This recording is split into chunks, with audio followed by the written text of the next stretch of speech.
माड़े दे गल नूं पैना, तकड़े दे पैरी पैना। जेड़ा नहीं इज्जत करदा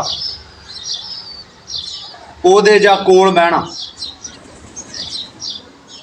ओह हकदार नहीं, वो मर्द खवाण दा। अणख तो बिना जट्टा स्वाद नहीं जिउण दा। जेड़ा बंदा अपने तो माड़े बंदे नूं देख के उहदे उत्ते ज्यादती करे, वो कोई मर्द तां नहीं हुंदा। ते अपने तो तकड़े देख के उहदे पैरी पै जाना, ये कोई मर्दां वाली गल नहीं हुंदी।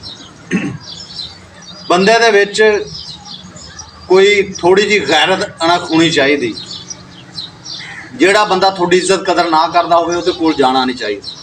लेकिन बंदे ये गंगा उल्टी बहती है। जेड़ा बंदा तकड़ा उहदे पैर फड़ते हैं, जेड़ा बंदा माड़ा उहनूं दबांदे हैं। ते जेड़ा बंदा बंदे की इज्जत ना करता होवे बंदे उहदे बहुता नेड़े होके बहंदे।